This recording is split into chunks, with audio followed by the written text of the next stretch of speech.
body, he wanted nothing further to do with life. He grew gaunt and pale. His skin hung lifelessly on his mangled body. Yet he did not die. Some spark within him resisted. For many months he seemed to hover on the very brink of death. Then he began to recover. First sign was a return of color to his face. Then his eyes grew brighter.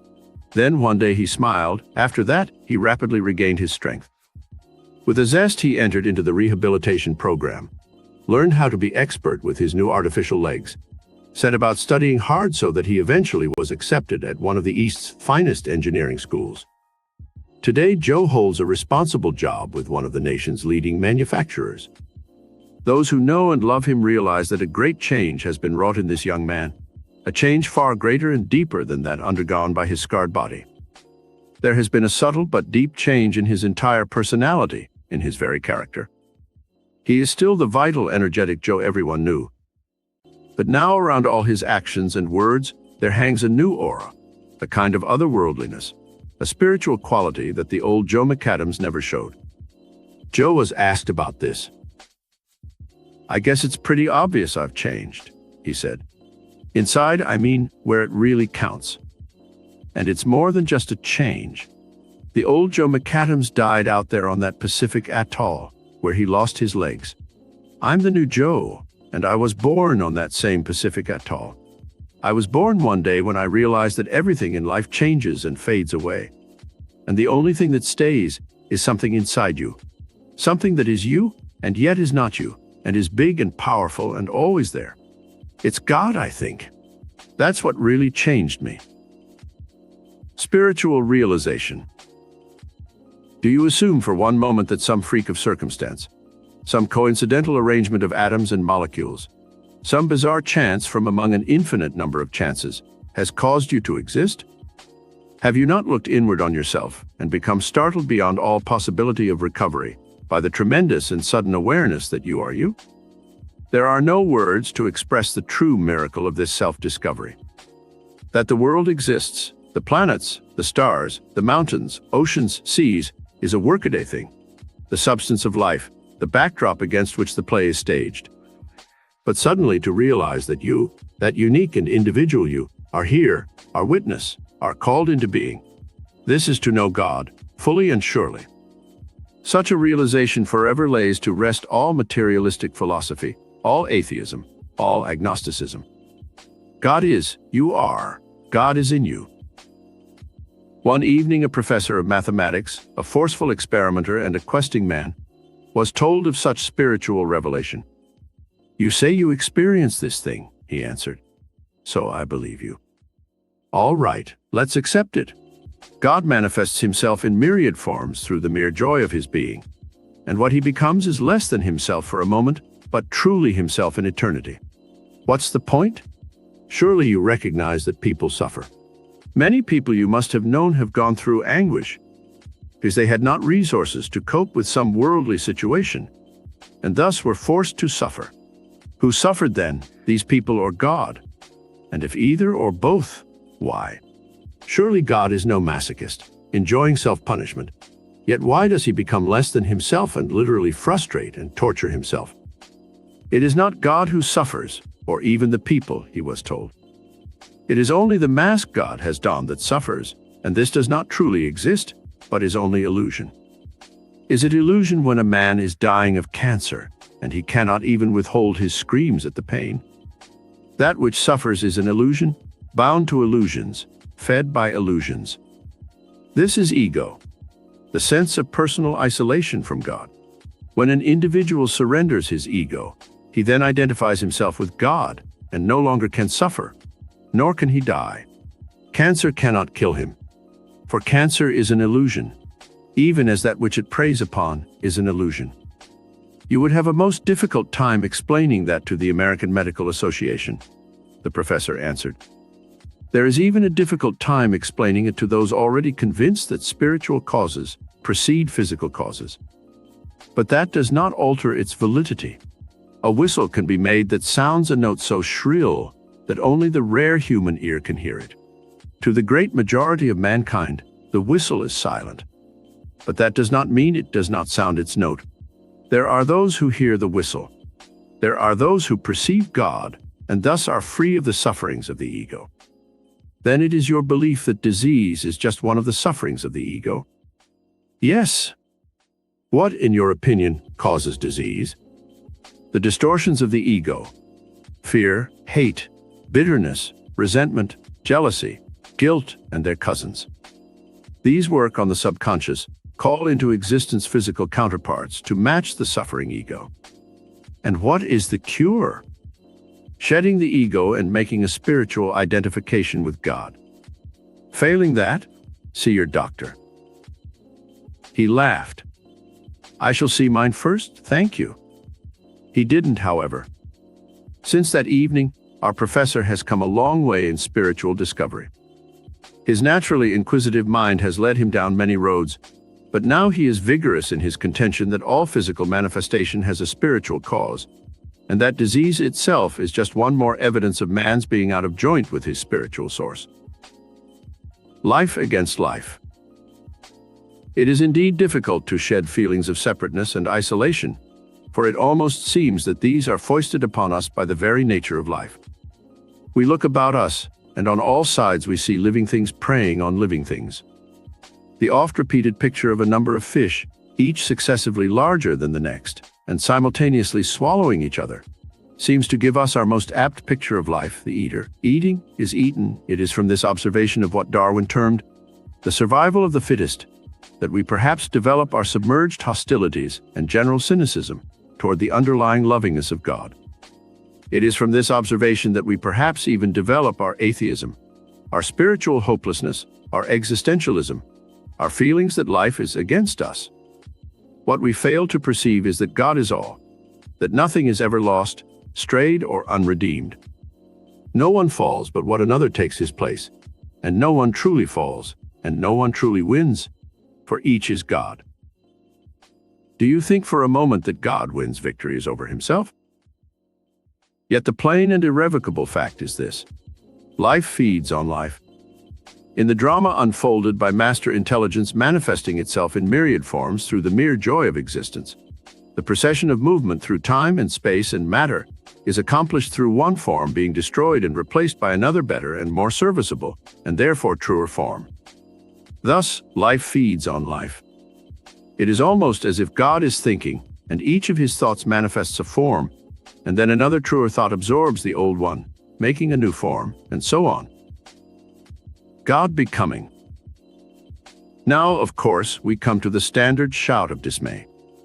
How can it be, the egoist moans, that a just and loving God would conceive such a method of unfolding himself? A method that visits untold suffering upon his children as they are forced to struggle, to suffer pain, be defeated, and finally die. And the answer to this question is that it is illusion that we are separate from God. It is illusion that we are children of God. For each of us in his true nature is God himself, whole and entire, and God does not suffer pain, defeat, or death. Only the ego suffers pain, is defeated, and dies. And the ego is illusion only, and never exists at all. Why does God don this illusion then? Why, in each of his separate existences, does he not know himself as God instead of as some individual person? The answer to that is the answer to the riddle of existence. When the infinite becomes the finite, it forsakes the inherent perception of the infinite, and its understanding becomes that of the thing it has become. Thus God, becoming a thing, no longer knows himself as God, but only as the thing he has become. The thing he has become is the ego of the thing. It does not in any way alter the nature of God, nor is it even truth in itself, but simply exists as a consciousness to fit the form. Yet always underlying it is the consciousness of God, infinite, eternal, with vast reservoirs of knowledge and power seeping ever upward, molding the thing ever better, molding always through strife between ego and ego, yet underlying all with love. Mirror on the world. Mount Whitney is the highest peak in the Sierras. From its slopes, it is possible to look eastward on a clear day into the vast reaches of rugged Nevada. Nowhere, as far as the eye can see, is there sign of another human life. You can look upward, Focus on a pinpoint in the blue, look outward, and the land undulates to a level horizon. Look downward, and the earth seems remote, detached, the habitat and handiwork of another race. Here you can sense yourself as the very center of the universe. All lines of force and purpose pass through you. Move and the center moves with you. All things meet and resolve themselves here. You are the center of an unimaginable circle, whose circumference is nowhere and whose center is everywhere, so that anyone, no matter who or what or where he may be, sensing the circle, senses himself as the center. This is God's universe. It is infinitely one.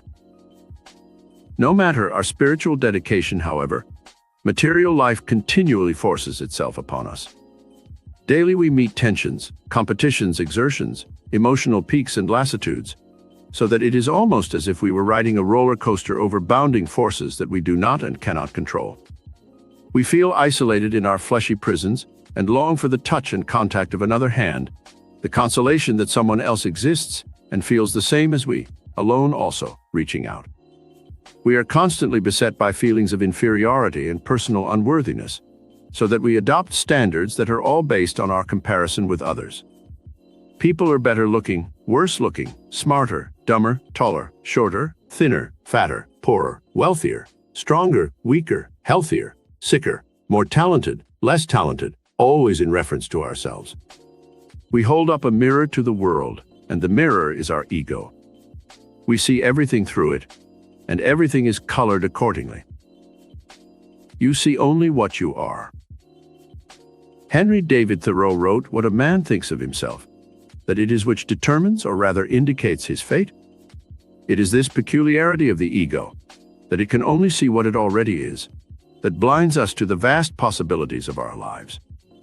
If the ego feels unloved, it finds only an unloving world. If it hates, the world hates it. If it is bitter and cynical, he knows only a bitter and cynical world. Rare is the man and wise who perceives that all possibilities are right where he is. He need only change his perception to see them. He doesn't create them by changing his perception. He only becomes aware that they are there. They existed all the time. It is this spiritual and psychological law that all change must first be wrought in consciousness before it can be perceived in the outer world that gives life its exciting possibilities. Each of us can, by an act of mental decision, alter his consciousness and thus alter his life. This is not to say, for example, that by some miracle you one day can be incapable of comprehending higher calculus, and the next understand it perfectly simply because you have decided to understand it.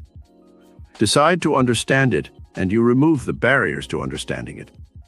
You first may have to learn arithmetic, algebra, plane and solid geometry, and a number of similar tools, but if your decision is made firmly, one day you will find yourself understanding calculus. The seeds of all possibilities exist within you. There is nothing too great, too vast, too undreamed of that you might not aspire to it, and in time have it grow into the image of your dream. The power of decision. A few years ago, a young man came to Hollywood in an empty boxcar of a freight train. He had no money and only the few clothes on his back. He washed the dirt from his face in the restroom of a gas station and went immediately to the gates of 20th Century Fox Studios, where he requested an audience with Mr. Darryl Zanuck, production head of the studio. The gateman took in his soiled clothes, his lack of coat and tie. His face clouded with outrage. "Get out of here," he shouted. "No bums or panhandlers allowed." The young man left crestfallen. He had been so sure that his confidence, his very brash hopefulness, would gain him the audience he sought, that he had not even considered the possibility of failure. He could not even get through the gates of a studio. He was so shaken that he couldn't bring himself to try another. But that night, he came to a decision. He would be an actor no matter the hardships and disappointments. He would let nothing daunt him. He would work, he would learn, he would study. And in the end, he made this solemn resolve. He would be an actor. Next day, he found a job washing dishes in a restaurant. He discovered a school for young actors, complete with théâtre. He did well in a tryout, and when it was discovered he was short of funds, he was given a job as custodian of the building in return for his tuition fees. He was also allowed to sleep in the théâtre. He spent 3 years in this manner, working, intent on his resolution. Then one day as he was walking down the street, he was stopped and asked if he were an actor. He answered he was. He was offered a screen test. After the test came a contract, then a small part, then a larger one, then a starring role.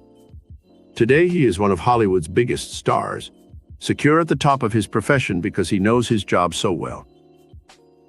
Many will insist that our young man would have been stopped on the street and asked if he were an actor regardless of whether he had spent those years working and studying to prepare himself, but we must insist otherwise.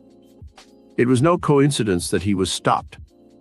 The quality of his consciousness attracted this circumstance to him, and his consciousness had been tempered to that quality by the years of training and discipline he had subjected himself to. Thus it is that always we call into existence around us those images that we visualize in the depths of our being. And any man, by the power of his decision, has the capacity to change his consciousness and thereby change his life. It is by expanding our consciousness, then, that we may influence and even control our destinies. And the tool with which we are able to accomplish this is by forsaking the ego and identifying ourselves with God. It is obvious that an all-wise and omnipotent God is aware of all things, past, present, and future. It is similarly obvious that the will of a person or individual ego imposed upon the will of God is not going to change God's plan. It is through such realization that we become aware of the futility and the suffering caused by the exertion of ego will, but it is also through this realization that we run up against one of the greatest snags in the doctrine of free will as against that of predestination. For our contention is that despite the fact that all things in the future are known to God, man himself is possessed of free will, freedom to determine the events and happenings of his life. Free will and predestination. Some contend that if God knows what is going to happen, that particular thing must happen, and man cannot alter it, and therefore he is a mere puppet and does not have free will. But the mistake that these contenders make is that they are thinking of man as ego, rather than as a part of God, or even God himself. Man is not separate from God. It is only the illusion of his ego that makes him appear so. And God is not deluded. Therefore, he does not recognize man as man, or individual men as individual men. When there is a thing to be done in the plan that he holds, he knows that he himself in one of his myriad forms will do it. He does not concern himself whether this particular form has the illusion that it is Bill Jones or Ed Brown. He only follows the law of his nature, and the consciousness best suited to the thing accomplishes the thing. Thus it is that as individual egos we have complete freedom to change or alter or improve the quality of our consciousness so that it will be best suited to the thing we want to do. When the consciousness has been so altered, the thing to be done is inevitably attracted. This is God's law. It is therefore through the alteration of consciousness, and not through exertion of will, that all things come to us. Ego will is for one thing only, and that is to impose discipline upon itself. The power to make a decision lies in the power to discipline the ego, and it is here and only here that ego will may be and even must be exerted. Ego will never can be exerted over things, over people. To attempt to do so only creates the opposite reaction. Confine your use of willpower to yourself, to self-discipline, self-control. Develop in yourself the power to make clear-cut and firm decisions, to stick to them no matter the obstacles. In that manner you will expand your consciousness to meet the goals you have set for yourself. Forsaking ego will. In all things other than self-discipline, we must learn to forsake ego will and subject ourselves to the will of God.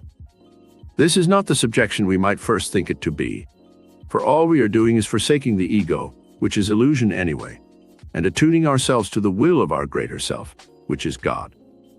By subjecting ourselves to the will of God, we recognize Him not only in ourselves, but in the world around us, in the people we meet, in the objects and things and circumstances of our days. We begin to see things as a whole, and we begin to find our places in that whole according to the quality of our consciousness, a consciousness that now is taking on greater and greater powers because it has begun to identify itself with God. In all things we see the master hand, and in many things the hand of the master becomes our own. One sometimes hears it said by those who have buried 3/4 of their natures, that there is nothing in this world worthwhile, except those things that have proven they are facts by taking form. A tree, they say, is a fact. It exists as a tangible thing and bears its own testimony to its existence, so that nothing more need be said about it. Even the kinds of trees, elm, birch, fir, cedar, etc., can be recognized without difficulty, so that no debates, arguments, or theories need be postulated about them. All ideas, emotions, and feelings, say these materialists, are merely reactions of individual natures to a world full of things that are facts, but which individual natures attempt to disguise in order to make them conform to personal desires. This last thesis, however, certainly smacks a good deal of an idea in itself, and perhaps defeats the entire contention. In any case, defeated it is. For nothing in the world is more impotent than a thing in itself, and nothing in this world is more potent than an idea in itself. Form out of idea. Follow the process of creation, and you will see that the idea always precedes the thing, and the thing is never the whole embodiment of the idea, but only a partial manifestation of a vision, dimly seen and partially understood. This particular conclusion not only may be applied to art, music, literature as the obviously creative fields, but as easily can be applied to the worlds of medicine, physics, chemistry, and electronics. A Tolstoy bringing forth from the recesses of his subconscious those ideas which took the concrete form of war and peace is still no more a creator than Newton pondering the falling apple, and from it arriving at the law of gravity. Each entertained an idea, each gave it form. It is this power of decision, this law of form out of idea, that is at once our salvation and our undoing. Sensing it, we sense all power within ourselves, but at the same time we build a wall around it that insists it into the small thing the ego is.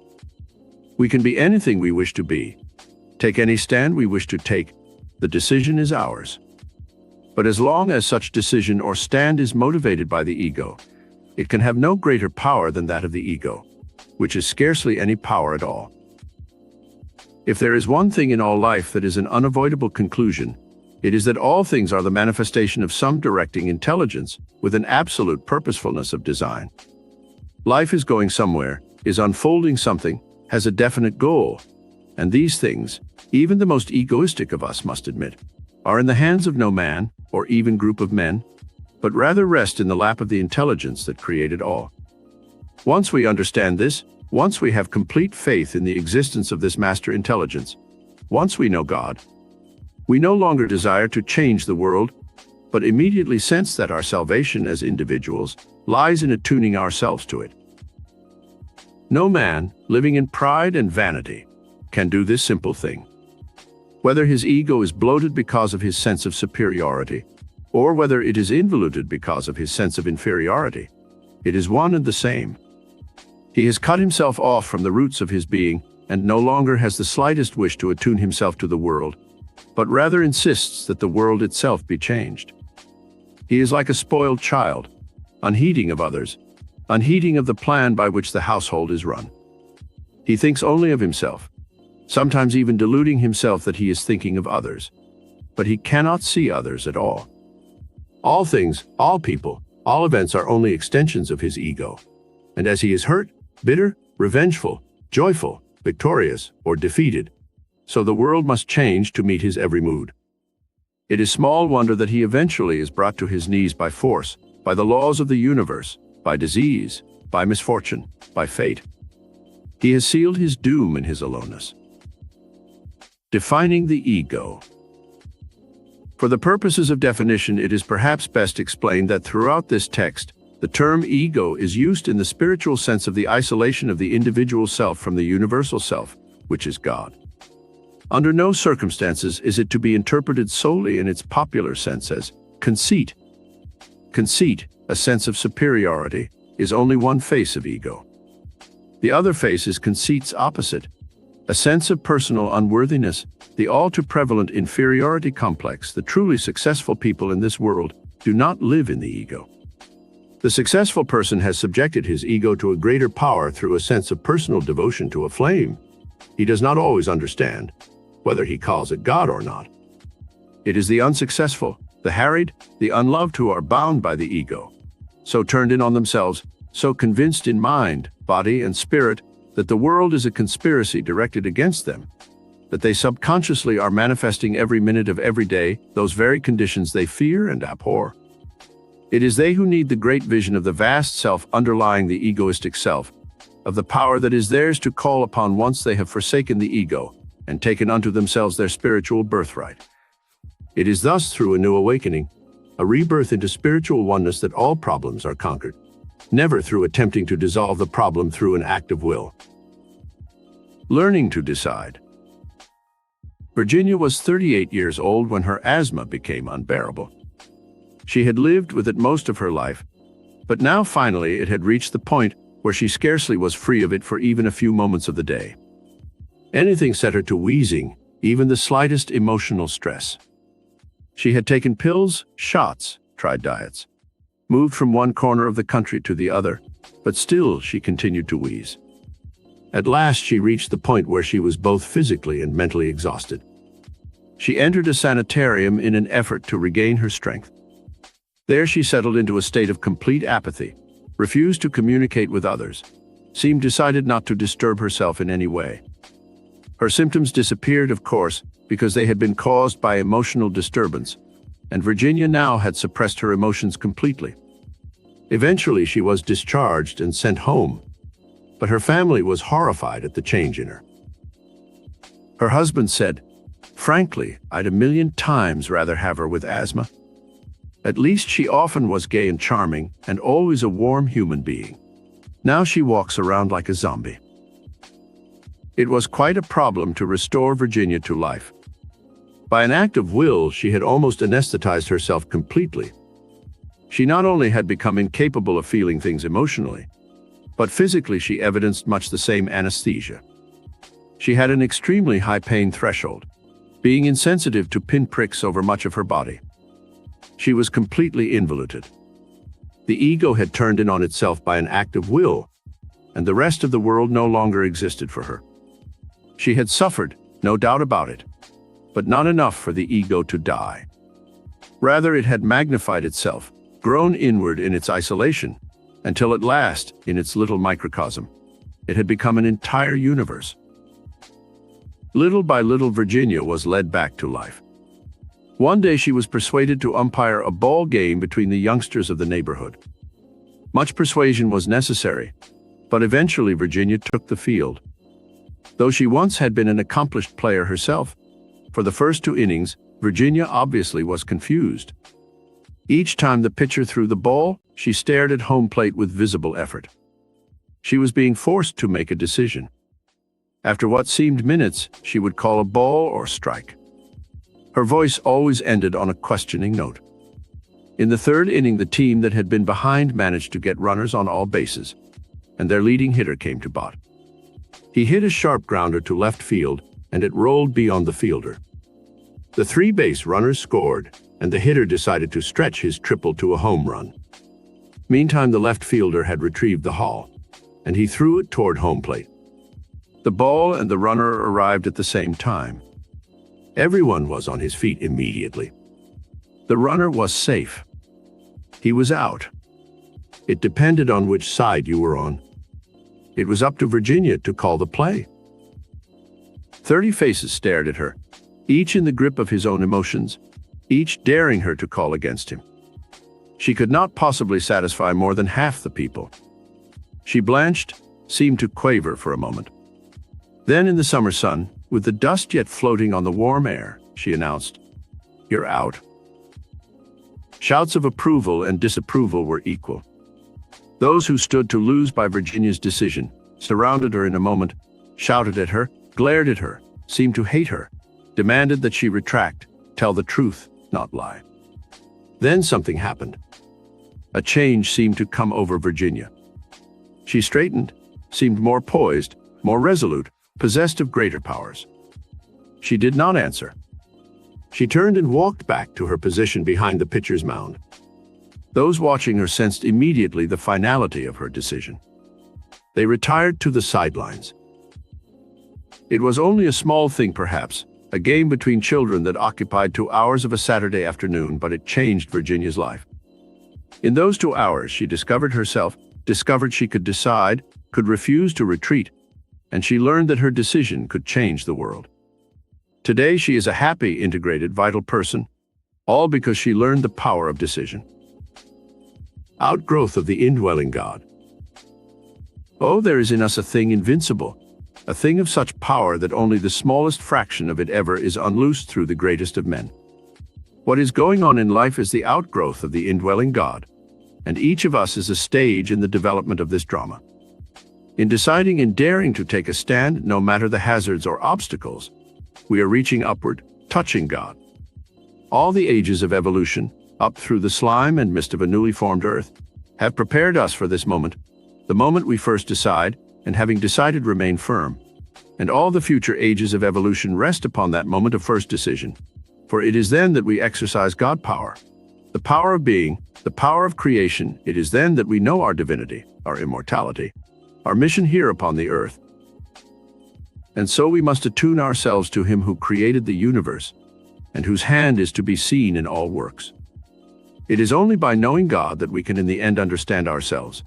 It is only by knowing God that we can fathom the purpose of life, the nature of good and evil, sense the master plan whereby each of us fulfills himself as an individual and unites himself with the divine. The secret is breaking through. There is a secret, which when known and understood, has the power to set men free.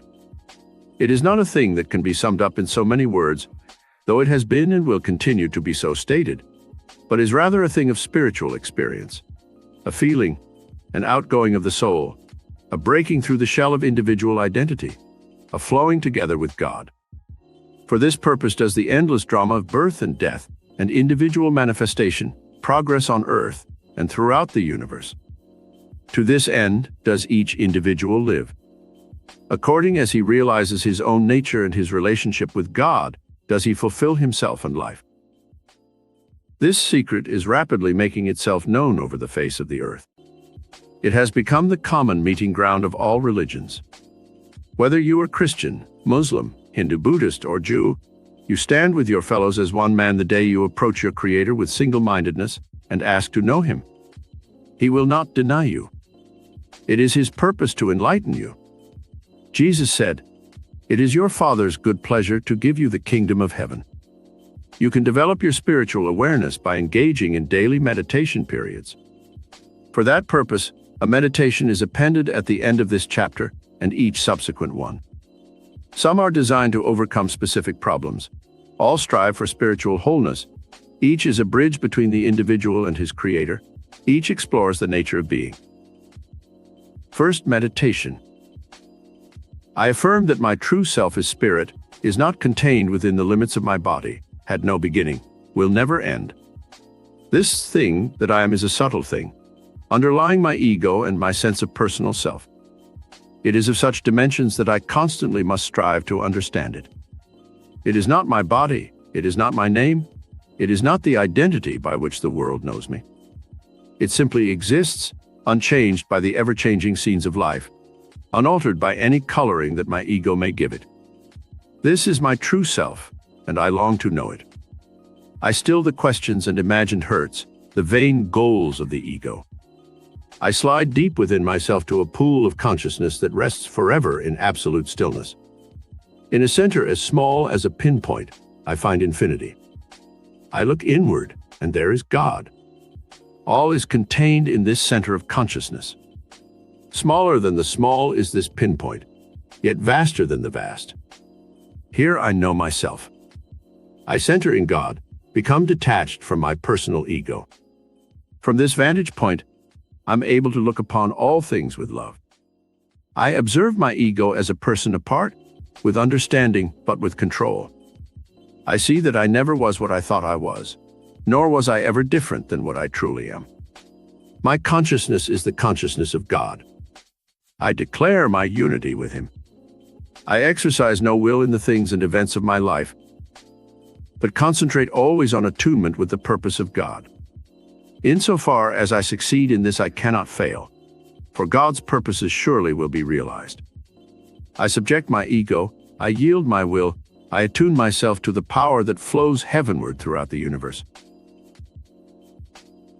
Chapter 2. The Secret of Secrets. All-pervading Spirit. Many people, when they think of God, conjure up the image of a giant-sized old man who dwells in the clouds, and this vision, or rather the lack of it, is a serious deterrent to their spiritual progress. In the first place, it is especially difficult to unite with God if you envisage Him as having a separate existence from yourself, and this is doubly true if you visualize Him in an anthropomorphic sense, in the form of a man, for in so doing you cannot help but give Him human features and a human personality. In contrast is the beautiful simplicity with which God sometimes is described to children by their parents. Nearly all children sooner or later inquire, "But if God is here, Mommy, why can't I see Him?" And it is the wise mother who replies, "Because He is a spirit, dear." God is a spirit. He is that very consciousness that is you, that is all creatures, and His form is not that of a giant-sized old man, but is all form, the countless, myriad, numberless forms of life. We can know God two ways: by observing His forms and works in the world, and by exploring His existence within us. The first method has been largely the province of the sciences, physics, chemistry, mathematics, electronics, etc. The second has been the province of the arts, literature, painting, music, and more concretely, philosophy, religion, psychology. It is surely true that the more knowledge of life we have, the more we know of God, and it is extremely likely that we can learn as much about God from the discoveries of science as we can from the writings of philosophers. But the one place, the one irrevocable, indisputable place where all knowledge is contained, our own personal laboratory, carried around with us every minute of every day, is our own consciousness.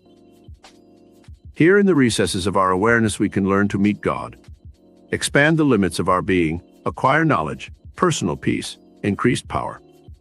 As Mary Baker Eddy stated, to live so as to keep human consciousness in constant relation with the divine, the spiritual, and the eternal, is to individualize infinite power.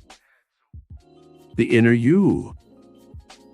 There once was a man, a sincere seeker after truth, who became so repelled by the workaday world and its apparent injustices that he retired to a remote region of the country and undertook the life of a hermit. "I am going to get back to nature and away from people," he said. In this way he hoped to find the God he had searched for so long, and whose existence never had been revealed to him. He took only the crudest implements of living and disappeared into the western wilderness. 8 months later, a forest ranger chanced upon his camp. Our friend lay seriously ill. His once robust body had wasted away, and he was in a state of delirium. The ranger called assistance, and the sick man was taken to a hospital. For many days he lay near the edge of death. Then he took a turn for the better. At last, he opened his eyes. The doctor was bending over him at the time, watching him with care. A shout of joy gathered in the sick man's throat. He raised up in bed, reached out his hands. The doctor took them. The sick man wept, a smile of gratitude on his face. Later, when he finally was able to speak of his experience, he said, "For 8 months I had been alone in the forest. All that time, I did not hear another human voice or look into eyes that mirrored human understanding. Always I searched for God, in the trees, the streams, the birds, the animals. I tried very hard, but the harder I tried, the more the wall seemed to grow between me and that. Then I fell ill, eventually lost consciousness. When I awakened in the hospital, I found at once what I had searched for so long. I looked into the doctor's eyes, and there I saw God. I cannot tell you how I recognized Him. All I know is that I was possessed by such a feeling of warmth and lovingness as I have never known. I reached out my hand was taken. Now I see God in everyone I meet. Now I know God in myself." It was a tremendous revelation for this man. He had been so blocked from love that he had been blinded. But in his weakened state, in his need, help was given him. He loved. When he loved, he saw God. the outer mask. What is the nature of this infinite, eternal, omniscient, and omnipresent Spirit that we give the name of God? If he is not a man, if he has no human characteristics, how is it then that he primarily is characterized by love, when love seems such a human thing? He is one, infinite and eternal. He is all wisdom, all knowledge, all power. We know him as he manifests in form, and as we see him around us, so we meet him in ourselves. Love always will be the primary road to discovery of God, for that which is eternally one has divided, and the longing of the parts for reunion in the whole is love. Who loves God longs to meet God, sees him in others, loves others as himself. The world is a stage on which God is working out through matter the infinite expressions of his own nature. Each individual, then, is one of the manifold expressions of God, yet each is altogether God, for God does not divide himself, but rather plays each separate role. Human personality, or ego, is only a disguise which God for a moment has pleased himself to don, in which for that moment he actually has lost himself, but which has no true existence, for what it seems to be is only the smallest indication of what it actually is. Within every creature, Reinhold Niebuhr said, "The self is not a particular self merely because it is in a particular body," and by so saying he summed up the entire religious question. Only one thing is at work here and throughout the universe. It has become all things and will continue to become all things. It does not separate itself from its many existences, but actually is them, complete and entire. It has not created man separate from itself, nor does it expect man to change its world. It does not stand in judgment on man, for why should it stand in judgment on itself? It neither rewards nor punishes. It knows exactly where it is going. All created existences are illusions it has donned to work out its many expressions. It refines each expression by conflict with other expressions, and the interplay of form against form, of form destroying form, is in itself an expression, as thinking might be, or building one thing from the ashes of another. But in actual truth, nothing is destroyed, for only one presence ever truly exists, and why should it change or destroy or alter itself? That which already is pure and complete, timeless and infinite. Delusion. Charles suffered a nervous breakdown and was committed to a sanitarium. He was a thin, sensitive man, well into middle age. He was an accomplished violinist, but his talent never had been sufficient to allow him to make a living in this manner. Before his breakdown, he had worked for a money-lending institution. "I couldn't stand it," he said. "I used to take my job home with me at nights. The idea of people needing things and not having the money and having to borrow it and not being able to pay it back. All I could ask myself was why? Why do some people have to live off the misery of others? Why do we fight each other, beat each other, own things at the expense of others? Good God in heaven, we even have to kill living things to eat?"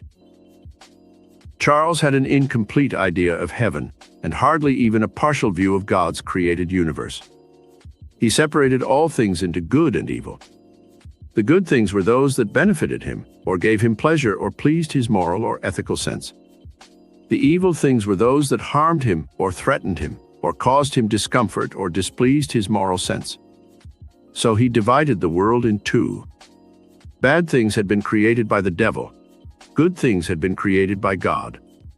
The obvious war that continually existed between these factors he mentally had chalked up to a war between God and the devil. And even his own self, his soul, he fancied enmeshed in the midst of this war, pulled two ways, now belonging to God, now to the devil, its eventual end uncertain as he faced the tides and forces of each day. No wonder he had suffered a mental breakdown. Yet, in a manner, every one of us is a Charles. And every one of us, without the pure vision of a God who is each of his creatures, suffers all of Charles's anguish. Separate from God, we flounder through life, victims of each circumstance we meet. United with God, we rise above circumstance, attract to ourselves those circumstances we truly desire, eventually seem to create circumstances.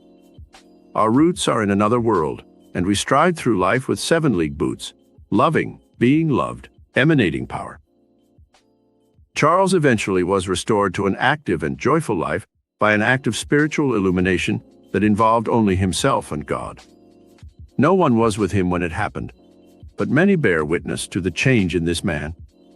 Where before he seemed a straw in each wind, flying this way and that, torn always between conflicting desires and emotions, frail in both body and spirit, today he stands strong and steadfast, a rock to his family and friends. He is not bigger physically, but he seems bigger. There is sweep and dimension to his spirit. It stands in his face, looks out of his eyes. He describes the change simply. I had come to the end of my rope, he says, and I knew I could go on no longer. I felt something die within me. There was bleakness,